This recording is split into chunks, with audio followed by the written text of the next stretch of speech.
بسم اللہ الرحمن الرحیم۔ مواہب ربانیہ، صلہ رحمی کے متعلق اہم نصیحت۔ اگر کسی رشتہ دار سے کوئی بے وفائی ہو جائے یا اس سے کوئی تکلیف پہنچ جائے تو بغیر اس کی معافی مانگے اس کو معاف کر دو،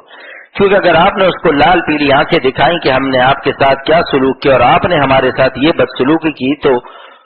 وہ یا تو ندامت سے محجوب ہو کر بھاگ جائے گا یا غصہ اور تکبر سے اور اکڑ جائے گا۔ ذرا احسان کیا کر دیا کہ میرے اوپر روب جما رہے ہیں، لہذا ندامت سے بھاگے گا یا غصہ سے بھاگے گا یا تکبر سے بھاگے گا، اور تینوں صورتوں میں قطع رحمی ہو جائے گی۔ اور ہمیں حکم ہے کہ صل من قطعک، جو رشتہ دار تم سے توڑے تو اس سے جوڑے رہو۔ لہذا مریدین کی اصلاح کا طریقہ اور ہے، رشتہ داروں کا اور ہے۔ مرید کو ڈانٹ ڈپٹ کرو تو بیچارہ روتے روتے بے حال ہو جائے گا، لیکن رشتہ دار کہاں معافی مانگتے ہیں، ان کو مرید کی طرح محبت تھوڑی ہوتی ہے۔ لہذا ان کا سبق حضرت یوسف علیہ السلام سے حاصل کرو، جب ان کو بادشاہت مل گئی اور ان کے بھائی قحط کی وجہ سے ان سے غلہ مانگنے آئے اور ان بھائیوں کو خبر نہیں تھی کہ یہی حضرت یوسف علیہ السلام ہے۔ پورا قصہ سورہ یوسف میں بہرحال جب ان پر ظاہر ہو گیا کہ یہی یوسف علیہ السلام ہے جن کو ہم نے کنویں میں ڈال دیا تھا تو ان کو سخت شرمندگی ہوئی، لیکن حضرت یوسف علیہ السلام نے کیا فرمایا؟ لا تثریب علیکم اليوم، آج کے دن تم پر کوئی الزام نہیں، اور جو تم نے کنویں میں ڈالا وہ تمہاری غلطی نہیں تھی، شیطان نے تمہارے درمیان گڑبڑ کر دی تھی۔ لہذا بھائیوں کو ان کی بدسلوکی یاد دلا کر محجوب بھی نہیں کیا اور ان کی خطا کو شیطان پر ڈال دیا تاکہ میرے بھائیوں کی آنکھیں مجھ سے مل سکے اور وہ شرمندہ نہ ہو جائیں۔ اس سے یہ سبق ملا کہ رشتہ دار اگر ستائے تو ان کی معافی مانگنے کا انتظار نہ کرو، بغیر معافی مانگے ان کو معاف کر دو اور ان کو محجوب اور شرمندہ بھی نہ کرو، ورنہ قطع رحمی کا خطرہ ہے۔ حدیث شریف میں جو شخص یہ چاہے کہ جنت میں اس کے لیے اونچے اونچے محل بنائے جائیں اور اس کے درجات بلند کر دیے جائیں، فَلْيَعْفُ عَمَّنْ ظَلَمَهُ، اس کو چاہیے جو اس پر ظلم کرے اس کو معاف کر دے، وَيُعْطِ مَنْ حَرَمَهُ، اور جو اس کو محروم کرے اس کو عطا کرے، وَيَصِلْ مَنْ قَطَعَهُ، اور قطع رحمی کرنے والے کے ساتھ صلہ رحمی کرے، یعنی جو خون کے رشتے کو کاٹنا چاہے، قطع تعلق کرنا چاہے، یہ نہ کاٹے، اسے جوڑے رکھے۔ لا الہ الا اللہ کا ایئر کنڈیشن، ارشاد فرمایا کہ ایئر کنڈیشن کے دو کام ہیں، نمبر 1 گرمی کو باہر پھینکنا اور نمبر 2 کمرے میں ٹھنڈک پیدا کرنا۔ اللہ تعالیٰ نے لا الہ کا جو ایئر کنڈیشن ہمیں عطا فرمایا اس کے بھی دو کام ہیں کہ لا الہ سے غیر اللہ کی گرمی کو قلب سے باہر پھینکنا اور گرمی کے ساتھ اندھیروں کو بھی نکالنا۔ اس کے بعد پھر الا اللہ سے قلب میں ٹھنڈک بھی عطا ہوتی ہے اور نور اور اجالا بھی پیدا ہوتا ہے۔ پس جو لا الہ سے گرمی کو قلب سے باہر نہیں پھینکے گا اس کا قلب الا اللہ سے ٹھنڈا نہیں ہوگا۔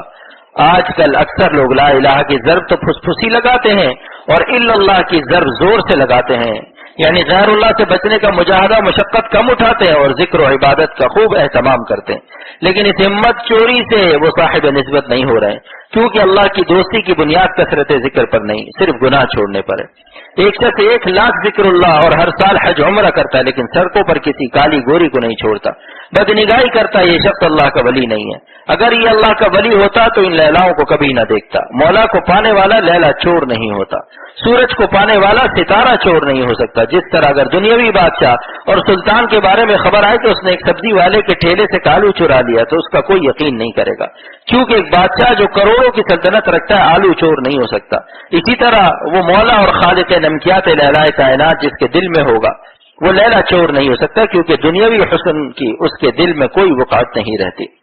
ایک صاحب نے مجھ سے سوال کیا کہ ہمارا الا اللہ کیسے تگڑا ہو،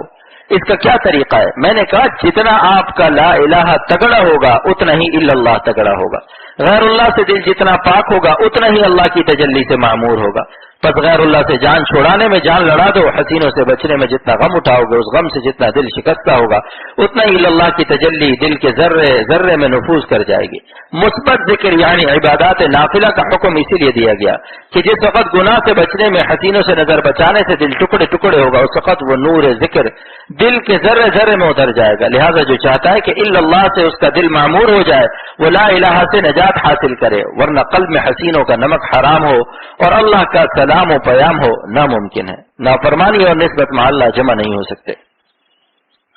پیغمبروں کو اندھے پن سے محفوظ رکھنے کے ایک عجیب راز ارشاد فرمایا کہ حدیث پاک میں جس مومن کی آنکھوں میں روشنی نہ ہو تو اللہ تعالیٰ آنکھوں کے بدلے میں اس کو جنت عطا فرمائیں گے، لیکن اللہ تعالیٰ نے کسی نبی کو اندھا نہیں پیدا کیا اور نہ بعد میں اس کو اندھا ہونے دیا۔ اس کا راز اللہ تعالیٰ نے میرے دل میں عطا فرمایا کہ صحابیت کے لیے 2 شرطیں ہیں، نمبر 1 یا تو امتی نبی کو دیکھے،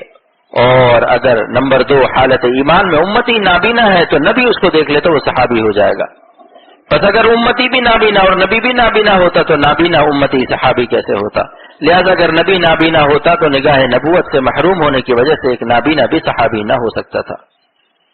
جبکہ حضرت عبداللہ ابن ام مکتوم اور کتنے صحابہ جو نابینا تھے صحابی ہیں، کیونکہ آپ کی نگاہ نبوت نے ان کو دیکھ لیا۔ وراثت میں لڑکی کو ایک حصہ اور لڑکے کو 2 حصے ملنے کا راز۔ ارشاد فرمایا کہ وراثت میں لڑکی کا ایک حصہ اور لڑکے کے 2 حصے کیوں ہے؟ اس کا راز بھی اللہ تعالیٰ نے عطا فرمایا چونکہ لڑکی کا روٹی کپڑا مکان شوہر کے ذمہ اور لڑکے پر ڈبل ذمہ داری ہے، اپنے روٹی کپڑا مکان کی بھی فکر اور بیوی کے روٹی کپڑے مکان کی بھی فکر، لہذا ڈبل فکر والے کو اللہ میاں نے ڈبل حصہ عطا فرمایا اور لڑکی کا ایک حصہ رکھا کہ اس کے روٹی کپڑے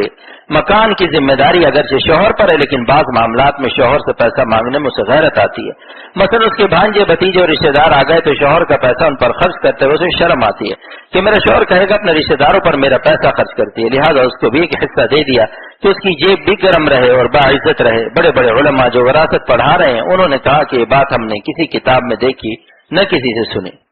اللہ عمل کی توفیق۔